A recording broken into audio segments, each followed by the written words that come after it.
Tale trenutek, v čas mi je namreč v naši družbi izjemna oseba, Zoran Zaver, lepo pozdravljeni. Pozdravljeni, Jasmina. Jaz moram reči, da redno spremljam vaše rubrike, tudi vaše oddaje, poznam vaše delo, velikokrat sem že slišala za vaše delavnice, take in drugačne, vso spoštovanje in odlično je, da take stvari obstajajo. Sama se sicer še kakšne delavnice nisem udeležila, ampak mislim, da je učenec pripravljen, da se preda učitelju, tako da ja, vsekakor. Hvala za gostovanje, hvala, ker si me povabila v oddajo. Seveda. In kako sem pravil, tudi se boš udeležila delavnice, ne? Ja, mislim, da se bom. Mislim, da se bom. Danes govoriva torej o sorodnih dušah in o tistih karmičnih, s katerimi imamo karmo. Jaz v tem življenju imam tako strašno srečo, vsak moj partner imam kar karmo z njemu in to so potem zelo zanimive dogodivščine. Ampak če na začetku zelo razločiva to, nekoga spoznamo, nekaj čutimo, kako vemo recimo, kdaj gre za neko sorodno dušo, kdaj gre, kako vemo, da je recimo neka karma upletena, da gremo k čistim osnovam? Tukaj dosti ljudi mešajo, sorodne pa karmične duše. Lahko so samo sorodne, lahko so sorodne pa karmične, ali so pa samo karmične duše v temu. In sedaj je odvisno, kaj imamo mi za narediti v tem življenju. Znači, tisto, kar smo si mi izbrali, preden smo prišli na ta svet. Sorodna duša, recimo, če bi dali tak primer, 10 ljudi, katere še nismo videli nikoli prej, in eden od njih, da je sorodna duša, prvo bomo njega zgledali, prvo se bomo s to osebo spostavili kontakt v temu.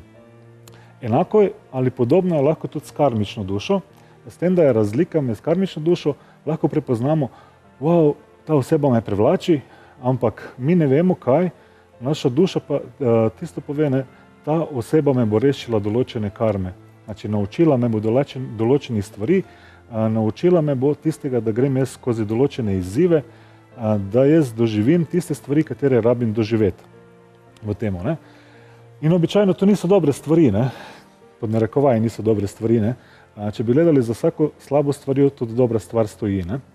Recimo, tu je od ljubosumja do varenja, do prepirov, do konfliktov, do zamer. Znači, vse tisto, kar smo si mi izbrali, kar smo delali nekoč v preteklosti, nam pride v sedanjosti kot naša lahko sorodna duša ali kot karmična duša. Da damo malo razliko tukaj, sedaj samo sorodna duša. Znači, sorodna duša je tista, katera nas najbolj pozna. Znači, tista je kot, mi smo kot na pladnju enem v temu in nas pozna tako v našo bit in pozna točno pritisniti na tisto tipko, katera je najbolj boleča, oziroma po drugi plati pri nas zna zbuditi tiste stvari, katere so najboljše v nas. Znači, sedaj odvisno, na katero smer se mi obrnemo in kaj gledamo v temu. Karmično, če bi pogledali sploh, kaj je karma v temu. Karma ni nič slabega, karma je recimo v slovenskem prevodu tisto, kar seješ, to žanješ.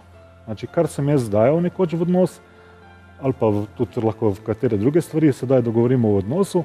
Znači, tisto, kar jaz dam, to dobim. In če jaz dajem nezaupanje, če jaz nekoga, recimo, trpinčim, nekoga ali duševno, ali tudi recimo fizično maltretiram, znači bo lahko to prišlo v meni v naslednjem življenju ali v tem življenju, ali kot recimo, da je bilo to v prejšnji zvezi, lahko v sedanji zvezi, enako to dobim nazaj. Zato, ker kaj sem jaz dal, to dobim. Znači, in karma je ena izravnava, da mi spoznamo, kaj smo mi nekoč nekomu počeli, da se kdaj mi to enako občutimo na svoji koži.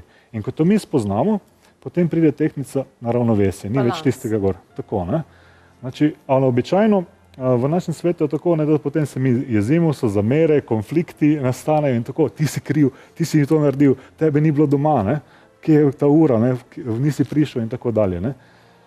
Ampak moramo se zavedati, da naš partner je naše ogledalo. Znači, tudi če ni sorodna duša, je naše ogledalo.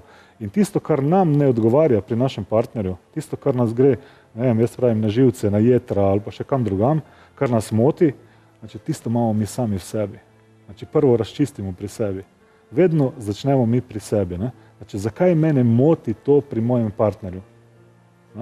Zakaj meni to gre na živce? Zakaj meni to moteče? S čim jaz to povzročam? In ko začnemo mi pri sebi, če vzamemo metlo pri sebi, pometamo pri sebi, ne pometamo pri drugih. Ne grem jaz k sosedu pometati, ne? Ker meni ne zanima njegov prak. Ne? Če bi tako gledali, ne? Kdo gre k sosedu pometati? Noben, ne? Temu. Ampak nam je pa lažje v partnerskem odnosu, v katerem drugim, ti si kriv, ti si to naredil, ti spremeni se, ne? Ti naredi to, ne? In tako dalje. Ne? Tako da vedno smo mi tisti, kateri rabimo narediti, jaz moram narediti. Ne? Jaz sem tisti, kateri rabim ali spremeniti, ali sprijeti določene stvari, ali jih spoznati. Ljudje smo taki, ne, narejeni, kako bi rekel, ni to tako enostavno. Ne? Dosti ljudi je prebralo knjige, ne? Dosti ljudi ima teorije, ampak nima prakse. Ne? In če bi malo šel, če dovoliš, lahko gre malo, zaradi česa to pride, zakaj ne moremo na naraven način to spremeniti, mislim takoj, zato ker nismo v tem stanju zavesti to sprejeli, ker obstajajo več ravni zavesti, recimo, verjetno ste slišali, ali pa slišalo ti tudi, recimo delta, teta, alfa stanje, beta stanje in tako. Mi, ko se pogovarjamo s našimi možgani v beta stanju zavesti, ampak običajno, ko smo mi v kakšnem konfliktu ali recimo v meditaciji globoki, je to nekje ali alfa ali teta stanje zavesti. In v tistem trenutku mi sprejmemo to informacijo v sebe in potem jo zavestno, ko mi beremo ali pa se z nekom pogovarjamo in ne moremo spremeniti. Zato rabimo mi priti ali sebe naučiti, ali da nam do drugi pomaga, da pridemo do teta stanja zavesti ali do alfa stanja zavesti saj in da potem lahko spremenimo. Potem je pa tukaj problematično, ker imamo določene vzorce v sebi, ne vem, recimo moški imajo tako, vse ženske so enake, ne?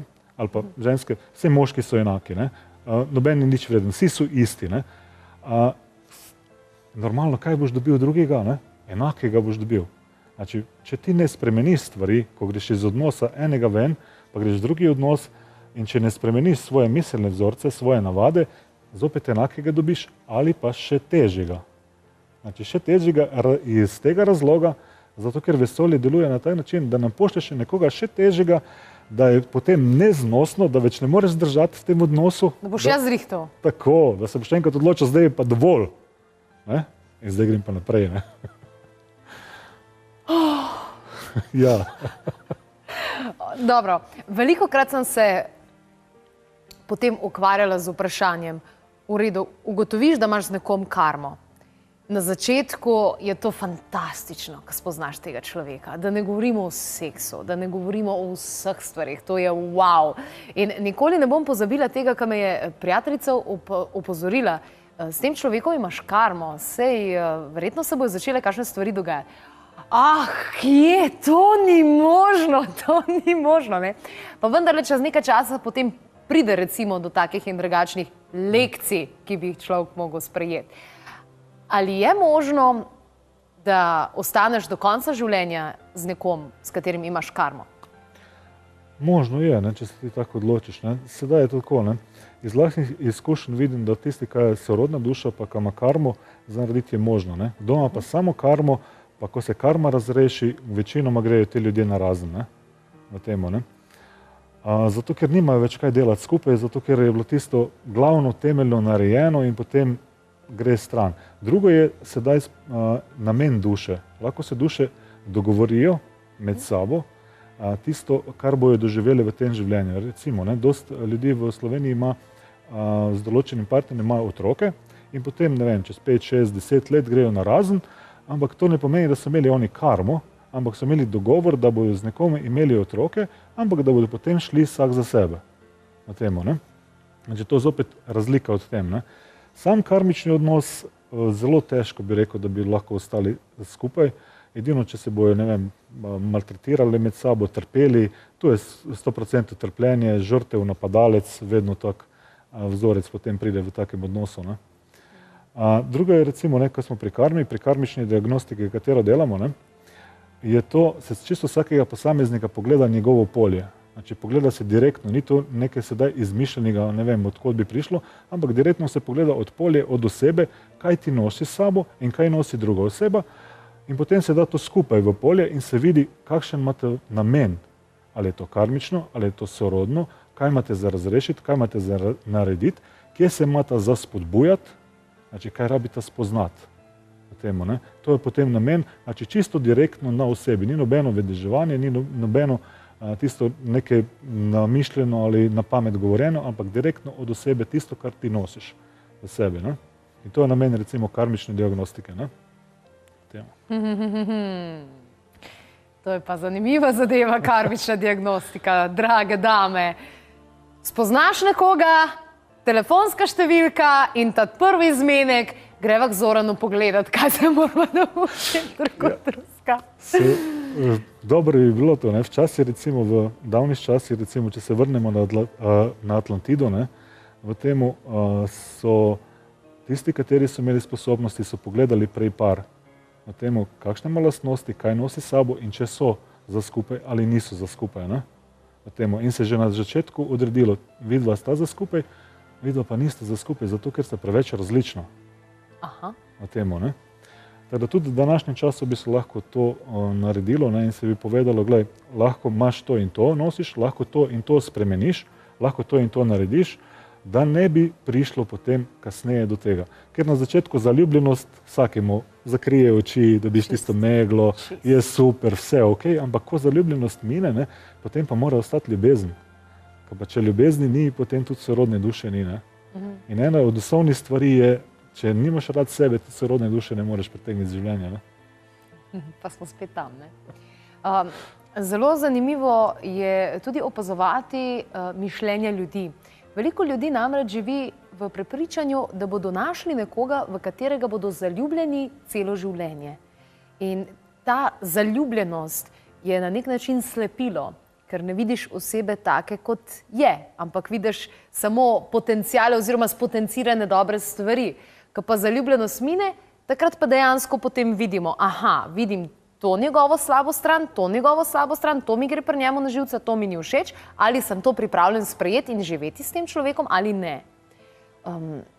Zakaj se vam zdi, da ljudje ne dojemajo, da je faza zaljubljenosti samo nek del življenja oziroma samo nek začetek, da obstaja nekaj več in da so lahko čustva potem bolj globoka, bolj spoštljiva, ker obstajajo celo primeri ljudi, ki so odvisni od tega, da so zaljubljeni in potem skačejo od sveta na cvet.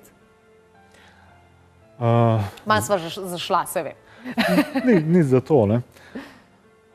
Zakaj je temu tako točno, ti ne morem sedaj povedati, da mi daš kakšen primer, ti lahko bi direktno pogledal, ne, v temu. Na splošno ljudje, kot pravi, ne, ko so zaljubljeni, ne vidijo celega sveta, ne, vidijo en del. Ne. In če bi jaz sedaj tebi pokazal, ne, roko, ti vidiš nohte. Ne. Jaz jih ne vidim. Ne. Temu, ne. Ampak če obrnem to smer, jih jaz tudi vidim. Ne. In če ko pogledam jaz kompletno celo sliko, vidim vse. Ne. In v zaljubljenosti vi vidimo samo eno smer. Wow, ta ima in nohte. Ne. Temu, ne. Razumeš? Temu, ne. In potem pa ko pogledamo pa celo smer, z te strani jih pa ni, to je pa še takšno, ne? To je pa drugačno. Ne? In potem vidimo še druge polja spoznamo. Ne? Ko smo zaljubljeni, praktično bi rekel, vidimo samo tisto en del dobrega stvari, katere želimo videti, ne pa tisto, kar bi morali mogoče videti. Ne? Jaz pravim, ne tako, oči so okno duše, ne? In v očeh se lahko prepozna vse. Ne? Na temu, ne? Kar ti nosiš iz preteklosti, kaj imaš v sedanjosti za razrešiti in tako dalje. Ne? Kar nekaj elektronskih sporočil sem že dobila, ker so mi tudi predstavniki močnejšega spola pisali, in sicer z vprašanjem, kako naj v svoje življenje pritegnem sorodno dušo. Kot prva osnova je, da imajo radi sebe. Temo, ne? Potem se je potrebno odpreti za sorodno dušo. Če kaj pomeni to, znači odpiram se, enostavno. Ni nobene druge logike, ampak odpiram se za sorodno dušo. In sedaj je potrebno pogledati, kakšna misel, kakšni občutki se mi pojavljajo, kakšne slike dobim pri tem, ko pravim, odpiram se za svojo sorodno dušo. Znači, če meni slika iz partnerskega odnosa prejšnjega, ta me je, ne vem, prevarala, ta me je prizadela, to mi je to, normalno, da jaz nisem odprt. Ne? Ali če mi pride na misel, ne vem, vzorec, vse ženske so enake, ne? Jaz nisem odprt za sorodno dušo. Znači, je potrebno predelati te stvari, katere imamo mi pri sebi, znači tiste, katere so podzavestne, katere se ne zavedamo, potem se mi lahko odpremo temu. Zato je tudi, recimo, imam delavnico, ne, v temu, na katero boš ti prišla, ne, je tako, kad traja 2 dni v temu, da se predelajo te stvari. Znači, ni to skozi noč v temu. Nekdo bo lahko samo en vzorec spremenil, nekdo jih pa rabi dosti več stvari spremeniti pri sebi, oziroma jih sprejeti, oziroma ozavestiti, aha, na tak način ali na tak način lahko jaz pridem do tega, kar iščem. Ne? Zanimivo. Evo, še 3 minute skupnega druženja imamo, pa jaz mislim, da bi jih lahko imela vse še 30, ampak dobro. Zanima me vaše mnenje o parih, ki so skupaj, pa grejo na razen. Pa so pa spet skupaj, pa grejo na razen. Pa so spet skupaj, pa grejo malo na razen. Pa razmišljajo, a grejo spet nazaj ali ne? Lahko rečem edino iz lastnih izkušenj, ne, v tem, o katere sem jaz imel. Ne. Tukaj je problem v 90% duša.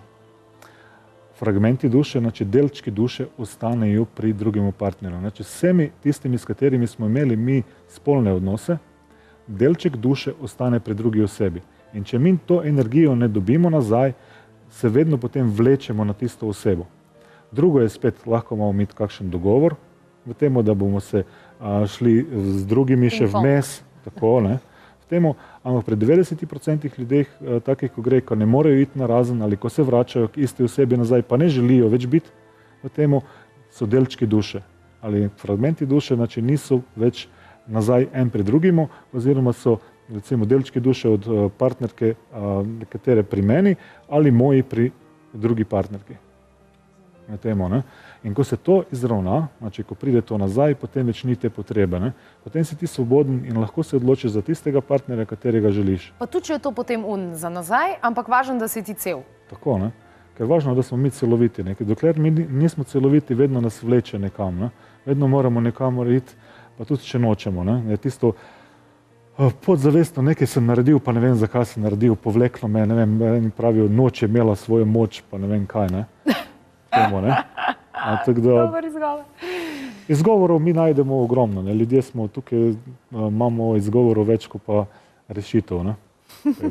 Vedno iščemo rešitev, pa vedno se vprašamo tisto, kar si jaz želim, znači tisto, kar si želim, pa kako lahko jaz pridem do tega. Temu, ne? Pa kaj me omejuje. Ne? Tudi pogledamo, kaj me omejuje in gremo preko tega. Ne ukvarjamo se s tem, kar me omejuje, ampak kaj jaz želim, kako lahko jaz pridem do tega, kar si želim.